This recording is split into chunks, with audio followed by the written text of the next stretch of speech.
The final tape is once again from the perspective of the Akai investigators.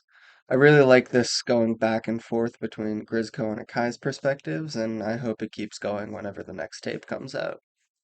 This tape is called Flectuat nec mergitur, and is more Latin, this time meaning she is tossed but not sunk. We already know this is going to be a frothing cup of lore brew chugged directly through my open eyeballs. This is also our longest tape at 15 minutes, more than twice as long as our first one.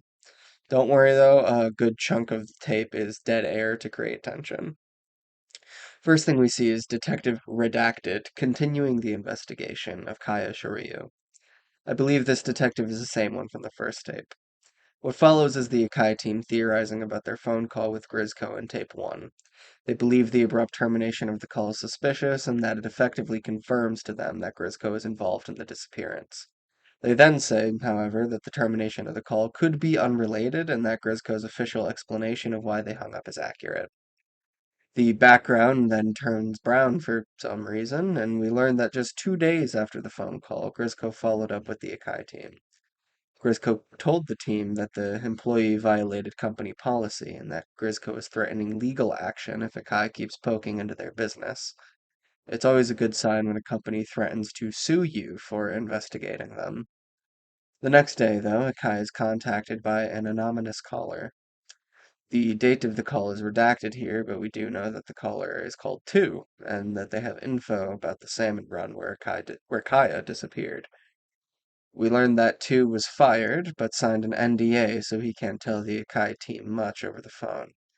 The next couple slides say that the phone call between him and Akai lasted a few minutes before 2 began to get nervous, and that he sounded very young.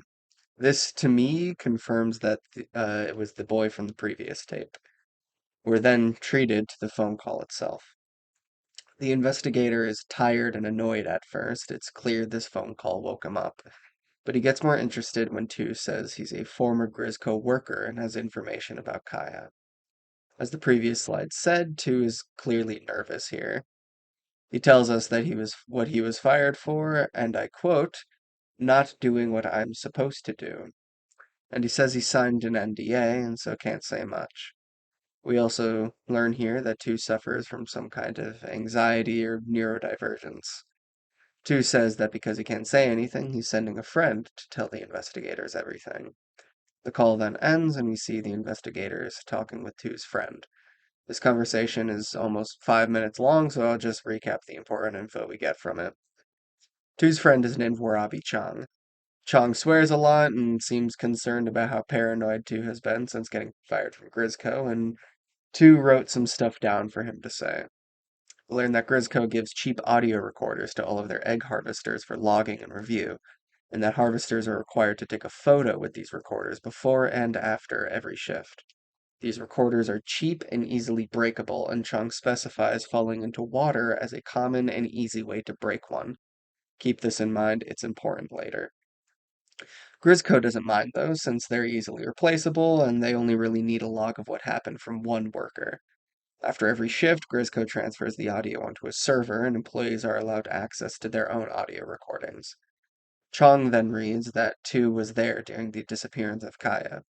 This heavily conflicts with Grizzco's official story that Kaya stayed alone on overtime, and that's when she disappeared. Chong then gives the investigators a flash drive of the audio recording of the shift that Kaya went missing on. The rest of the video is this audio recording. Since we don't have any visuals here, we have to piece together what's going on purely based on the audio. The first section of the audio seems to be before the shift. We hear seagulls and inklings talking to each other. Then a camera flash, the pre-shift photo. Foghorn sounds, Mr. Grizz says some things to the inklings, probably the shift starting. Next we hear standard sounds of a salmon run. A splatter shot and charger shooting, a scrapper being broken a couple of times, and the salmon run music. We then hear what is towards the end of the shift. The chaos of the run has stopped, and we hear some inklings shouting in the distance. We hear some heavy, almost lethargic footsteps from the camera operator. They stop to catch their breath, and the endgame foghorn sounds. The shift is over. We then, however, hear Salmonid, and the camera operator starts to panic. We then are treated to absolutely horrific audio of this Inkling, now assumedly Kaya, being dragged underwater and struggling to stay afloat. Uh, this audio is seriously fucking haunting, and I applaud Germ for this. Her struggles eventually turn silent, and a loud static starts to overtake the audio, and text flies across the screen. It's hard to make out, but we can see the phrases "can't stop breathing," "something is in the water," "I'm feeling every part of you," and "I love you, I hate you." "Can't stop breathing" seems to confirm that Kaya is still alive. "Something is in the water" is a running phrase in the series, but I'm not sure what the last two mean, aside from that they make me very uncomfortable.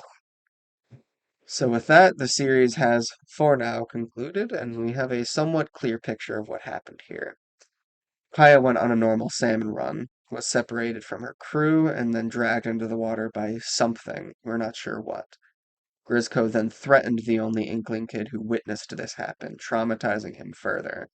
Grizzco went through extreme lengths to cover this all up, even going as far as to completely fabricate what had happened.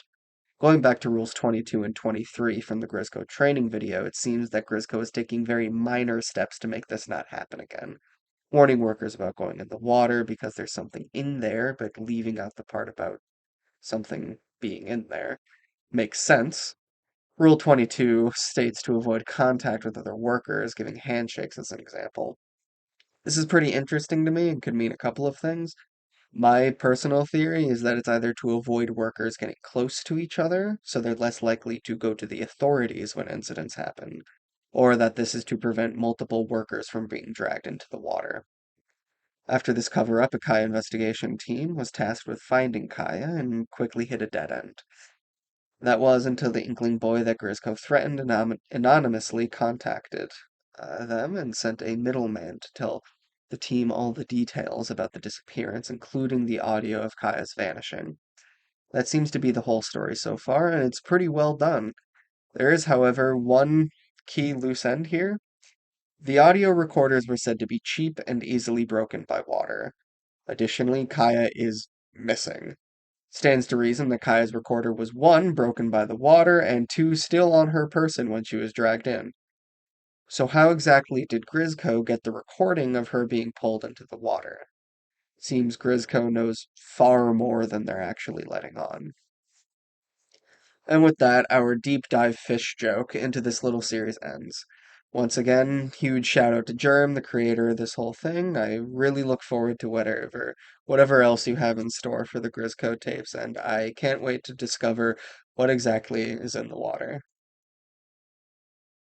We're back on the shitty webcam. So before I had even finished recording the audio for this tape, Germ about a couple weeks ago uploaded another uh, video in this series. It is not called the Grizzco tape, but I skimmed it and there is lore.